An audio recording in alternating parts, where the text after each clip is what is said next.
प्रक्रियाओं को, उन चीज़ों को पढ़ के और उनको आगे बढ़ाना, वही बाबा साहब के मूवमेंट को आगे लेकर जाएगा। क्योंकि जिस शीशे से बाबा साहब समाज को देख रहे थे और समाज को बदलने की भावना अपने अंदर लेकर घूम रहे थे, उसको बाबा साहब ने लिखा है।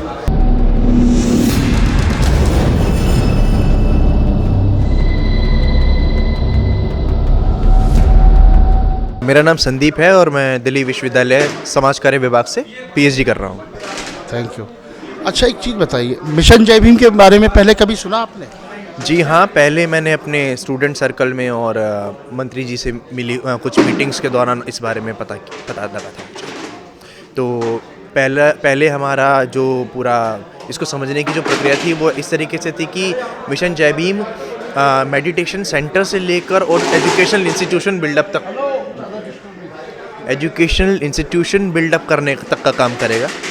लेकिन बहुत ही अच्छी चीज़ है कि आज की मीटिंग को अगर हम फोकस करें कि क्योंकि किसी भी हम अगर हम बड़े होलिस्टिक लेवल पे बात करें तो किसी भी राष्ट्र को जो आगे यूथ बढ़ाता है, तो सर ने आज जो इनिशिएटिव लिया है यूथ को पहली बार इनवाइट करके इस पर्टिकुलर इवेंट के लिए और इस पर्टिकुलर मिशन के लिए, ये बहुत ही इम्पॉर्टेंट पार्ट है सर की तरफ से प्ले किया हुआ।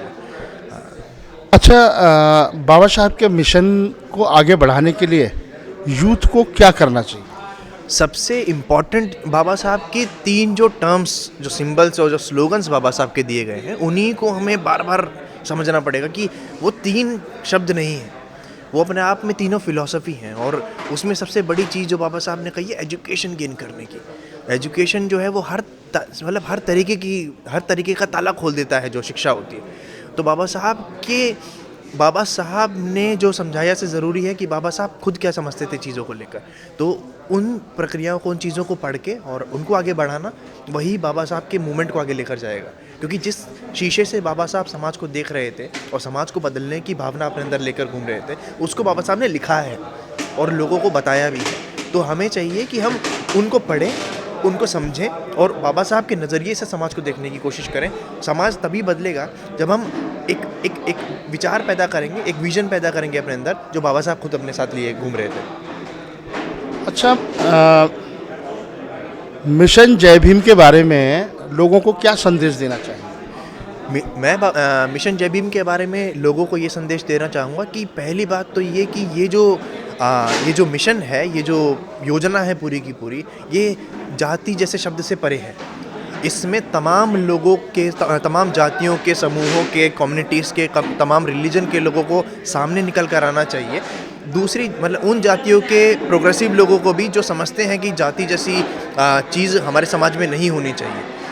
जाति तोड़ो समाज जोड़ो का नाम का जो ये स्लोगन माननीय मंत्री जी के द्वारा दिया गया है जय भीम योजना के तहत, ये हमको इस तरीके एक ये चेताने के लिए दिया गया है कि हम एक कोशिश अपनी तरफ से कर सकते हैं कि समाज से जाति ख़त्म हो सकती है। और उसको ख़त्म करने के लिए हमें अलग से कोई युद्ध करने की ज़रूरत नहीं है, हमें वैचारिक युद्ध ही अपने आप से करना है आपस में। Thank you sir. Thank you so much. आपका नाम क्या है? मेरा नाम रवि अहिरवार है। मैं बेसिकली मध्य प्रदेश के बुंदेलखंड क्षेत्र से हूँ, छतरपुर जिला का रहने वाला, और दिल्ली विश्वविद्यालय से मैं एमए कर चुका हूँ। इस बार पीएचडी के लिए मैंने प्रपोजल दिया है हिंदी विभाग में। जी, यही मेरा परिचय है। अच्छा रवि जी, एक चीज़ बताइए, बाबा साहेब का जो मिशन है वो आपको नहीं लगता कि काफ़ी पीछे छूटता चला जा रहा है? उसके लिए यूथ को क्या करना चाहिए? देखिए, बाबा साहब अम्बेडकर ने भी अपने समय में इस बात को लेकर चिंता जाहिर की थी पूरे समाज के सामने, और ये बात ठीक है कि बाबा साहब अम्बेडकर का मिशन जो है, ये तो नहीं कहेंगे कि पीछे जा रहा है, क्योंकि उसके कई आयाम हैं। वो आर्थिक क्षेत्र से भी है, सामाजिक भी है, राजनीतिक भी है, धार्मिक भी है और सांस्कृतिक भी है।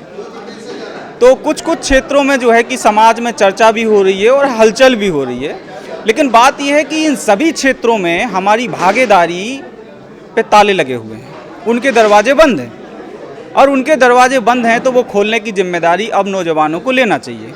तो बाबा साहब अम्बेडकर ने मास्टर की बताई है। मास्टर की तरफ यदि नौजवान बढ़ता है और उसको अपने हाथ में लेता है तो सारी समस्याओं का हल हो सकता है। तो इस दृष्टि से यदि देखें कि मास्टर की तरफ हमारा नौजवान सोच पा रहा है, तो आपकी बात सही है कि हमारा मिशन पीछे जा रहा है। और दूसरे देशों में काम क्षेत्रों में काम तो हो रहा है, लेकिन एक सही दिशा में और मुकम्मल तरीके से जो होना चाहिए वो नहीं हो पा रहा है। तो वो कम नौजवान हैं जो उस दिशा में सोच रहे हैं। नौजवान जो है कि सोच रहे हैं कि हमें आर्थिक क्षेत्र में नौकरी चाहिए, रिजर्वेशन चाहिए, लेकिन एक जो बड़ा विजन है, जो भारत निर्माण का विजन है, जो बाबा साहब अम्बेडकर देख रहे थे समतामूलक समाज की स्थापना के लिए, जिसमें आर्थिक, सामाजिक, राजनीतिक, धार्मिक सभी तरीके की समानता हो, उस दिशा में मेरे को लगता है कि अभी भी नौजवान कम सोच पा रहा है और उसके लिए अभी बहुत प्रचार की ज़रूरत है। मिशन जय भीम आगे आ रहा है, जो है कि शिक्षित लोगों को आगे लाएगा और एक वैचारिक मुहिम चलाएगा, तो मेरे को लगता है कि सकारात्मक परिणाम आ सकते हैं। अच्छा, आप एक यूथ हैं, एक स्टूडेंट हैं, आप मिशन जय भीम को क्या संदेश देना चाहेंगे कि यूथ को क्या करना चाहिए बाबा साहेब के संदेश को आगे बढ़ाने के लिए? सबसे पहले तो मिशन जय भीम को जो काम करना चाहिए, मेरे को लगता है कि उसको कैडर कैंप लगाना चाहिए। कैडर कैंप में जो विषय के जानकार हैं, प्रोफेसर हों या सामाजिक कार्यकर्ता हैं, उन लोगों को बुलाया जाए और उनके द्वारा जो है कि हमारी एक विचारधारा जो है, हमारे महापुरुषों को पढ़ाया जाए कैडर के रूप में, और नौजवानों को वैचारिक रूप से मजबूत किया जाए। इस देश में बहुत सारे संगठन चल रहे हैं, लाखों संगठन चल रहे हैं, जय भीम कह रहे हैं, और उनके पीछे एक भीड़ भी चल देती है, लेकिन मजबूत विचार जो है कि वो लोगों में नहीं है, इसलिए जो है कि हमें एक मुकम्मल सफलता नहीं मिल पा रही है। तो मिशन जय भीम को ये करना चाहिए कि उसे कैडर कैंप लगाना चाहिए और जो है कि जो नौजवान समझने लायक हैं उनको नोटिस भेजना चाहिए, बुलाना चाहिए इनविटेशन देके, और कैडर कैंप के द्वारा पहले वैचारिक रूप से उन्हें मजबूत करना चाहिए। उसके बाद में रणनीति तय करें कैसे बढ़ना है।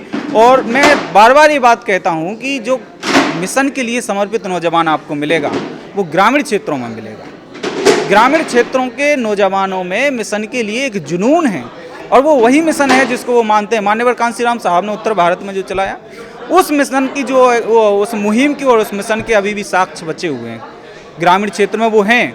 तो आप उनको खोजिए, मिशन जय भीम उन तक अपनी पहुंच बनाए और उनको जो है इधर तक लाए और फिर बताए कि हम इस काम को इस तरीके से करना चाहते हैं और ये हमारा पूरा एजेंडा होगा, सामाजिक एजेंडा भी होगा, राजनीतिक, क्योंकि कितना ही हम इस बात से बचें। मैं इस बात पे खुल के कहता हूँ, आप राजनीति करिए, सिद्धांत की राजनीति करिए और बताइए कि इसमें हमारा समाज कहाँ रहेगा, हमारे समाज के प्रश्न हम उठाएंगे क्या, हमारे समाज की समस्याओं को लेकर आगे बढ़ेंगे या हम पिछलग्गू बन के राजनीति करेंगे। क्योंकि बाबा साहब अम्बेडकर की बात आएगी तो एक स्वावलंबी की बात आएगी। बाबा साहब अम्बेडकर कहेंगे कि अपना झंडा और अपना डंडा होना चाहिए। तो मैं नौजवानों को यही कहूँगा, मिशन जय भीम को भी यही कहेंगे कि नौजवानों को इसलिए तैयार करिए कि वो अपना झंडा और अपने डंडे के साथ आगे बढ़े।